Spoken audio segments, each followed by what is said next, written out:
Okay, let's go to the video chat from Oilers TV. Our good friend Kate Pettersen joining us, formerly of Argos TV and formerly of Global Television. She of Southern Ontario, I think, today. How you doing, Kate? Great. Yeah, I'm just north of Toronto and as of 30 minutes ago, horse, so I'm doing pretty well. Well, you know, with social distancing and so forth, and your love of equestrian events, social distancing, I wouldn't think, has been a huge problem for you in the last 100-plus days, or at least since you've gone home from Edmonton. Would I be right? You are correct. It's pretty easy. Aside from being in the barn and getting the horses ready, it's pretty straightforward. We've limited the number of people on the farm, so it just means the ones that are ride more horses, because there's about 21 on the property. So it's not bad. We actually played polo last night. I'm not very good at all, but that's another one where, you know, you're on this huge field galloping around. So there was, but it was no problem. Well, I'll tell you what, you had asked producer Clark and me what we were going to talk about, and I just wanted to talk about your career. I mean, you spent time in this city, you got a lot of friends here, but people across the country know who you are. You're on the Argos staff when they won a Grey Cup. I'd like to talk to you about that. You've got a ring from the 2017 Argos. But this Oilers TV thing, to me, just came out of nowhere. I mean, the Oilers are my number 2 team. I'm following their social media, and I see you on there. I didn't know that you were going to Edmonton. How did that happen?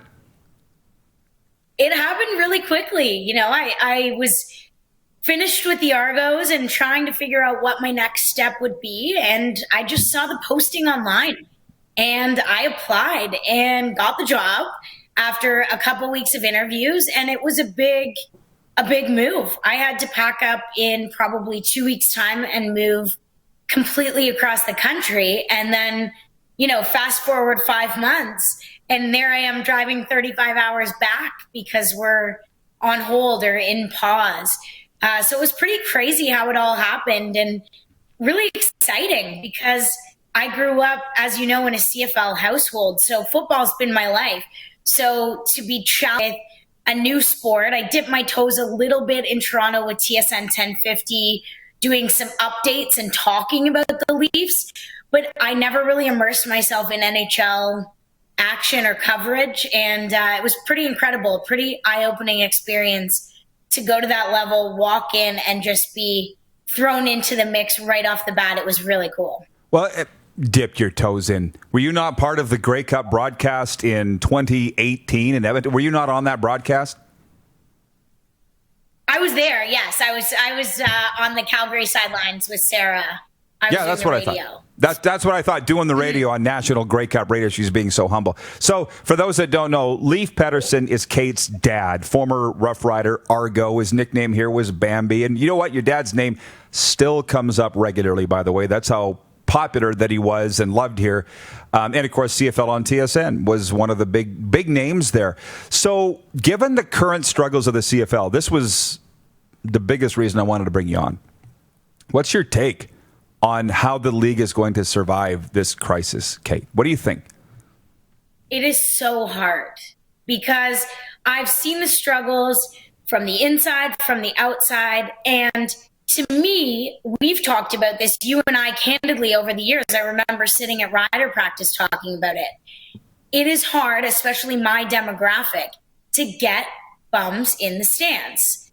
It is hard already, pandemic, to sell tickets, to get the fans. I'm unique in that my dad played and I grew up around it. So my passion, my love comes naturally.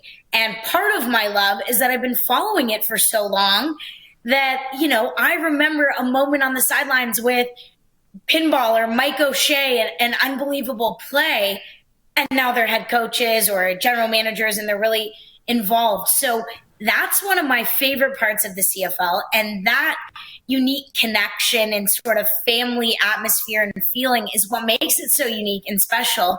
And I really don't know how you come back from something like this because you do have a great TV deal. We know the riders bring in fabulous TV numbers, but that is, and I think to the NHL as well, but in a capacity, there is a lot of revenue generated from people coming in, people for paying for parking, concessions, tickets, all of the above factor in. So I'm not sure how that happens. And I think it's really tough because it is a smaller league. And I've seen a lot of small businesses, whether they're restaurants or stores, shutting down because of all of this. So I think there's definitely long-term ramifications.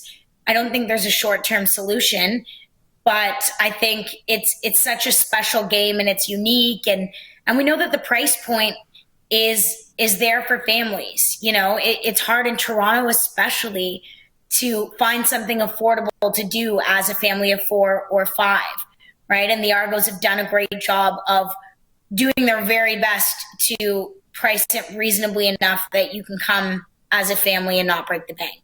Mm-hmm. Well, I think that the people that say, "Oh, I heard it just this morning," people are like, "Rod, the CFL's been at death's door before. This is nothing new." I'm like, "Look, you're not opening your eyes to what's going on. You just said it. There are businesses closing because of the pandemic that are never opening their doors again, and the CFL could be one of them." And I think the one thing that we can do, Kate, is continue to talk about the CFL in a positive light, do our part. And speaking of that, I just talked to Jim Popp last week at length on the phone, and we were talking about the 2017 Argos season. That was one of, you were covering the season, the team so close, you got a ring from it. How the hell did Jim Popp and Mark Trestman just waltz in and turn a team around in 9 months and win a Grey Cup? Like, that's not supposed to be able to happen. How did they do it? I don't know. I was there. I was in the mix. I experienced all of it. And, there was certainly a will to win, and they had the right pieces. But, as we saw the following year, you can have the team on paper and it just doesn't click. But there was just something that happened. And, as we got down the stretch, things started clicking. It was a really good room. And I think everyone would agree that if you've spent time with Mark Trestman, he's very unique. He is amazing one-on-one. I have the utmost respect for him, especially the way he treated media and reporters, and especially me being around the team all the time.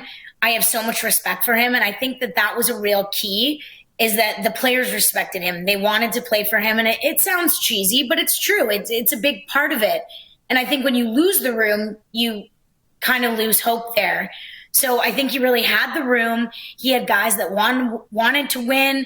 There were fired up rookies. There was a great veteran presence.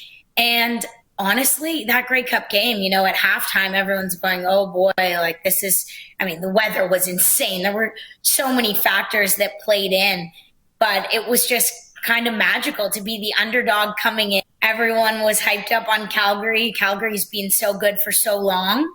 And I think that made it more special. When no one thinks you're going to win and you win, it's pretty fun. And it's funny you talk about my role. Well, when Grey Cup rolls around, everyone's role changes and everyone kind of gets bumped down a peg in terms of seniority.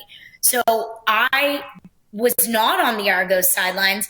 Actually, Mike Hogan was bumped by the TV guys down to the sidelines, and I was asked to do Calgary sidelines. So as soon as the whistle blew, I was on the producer, "Hey, do you want me to help with Toronto?" And so I ran into the mix, and the cool moment for me was getting a chance to ask Ricky the retirement question that I know was on everyone's minds at that moment. But I think honestly, just the way the dynamic and the people in the room played a big, really good players on both sides of the football, and they came together obviously in the 60 minutes they needed to most. Well, it's funny you say the retirement question of Ricky. I wasn't listening, but obviously he said he wasn't retiring, but then he comes back and lasts a series the next year in week 1, and then he never plays again. What? He should have pulled the Peyton Manning. See ya. He should have, but I guess Ricky doesn't have it in him. That's football. He really does. And he's such a great guy. How lucky am I to have had some of the experiences in my career so far to players like that, genuine great players, jumping to Edmonton to walk in a room with Connor McDavid and Leon Draisaitl. Wow, that's not something I forget. I try to remind myself regularly of those moments. And, a guy like Mark Trestman, to have a head coach with so much experience that I can actually lean on. He was one of my references going into Edmonton, as a matter of fact. So I've been lucky to have good people. And again, I think that was the root of it. Might sound cheesy, but I think the respect he had and the quality of the individuals in the room really played a big part in that. There you go. Good answer. And I'll end it with this. Wayne is watching in Victoria, BC. He says, Kate is a well-spoken woman. I didn't know she is Leif Pettersen's daughter. So there you go. That's why we do these interviews, to introduce everybody to everybody and keep the family lineage alive. So, Kate, thanks for this. I'm, like everybody, praying for the resumption of the season. Be following the orders on what you're doing. But thanks for this. It's been a while lining it up. I think it's gone great. And stay safe out there, and hopefully see you back in Edmonton soon working. Thank you for having me on. Awesome. Kate Pedersen of Oilers TV joining us from Southern Ontario today. You're watching Rod Pedersen On Demand. For more of The Rod Pedersen Show, visit rodpedersen.com or follow Rod Pedersen on social media.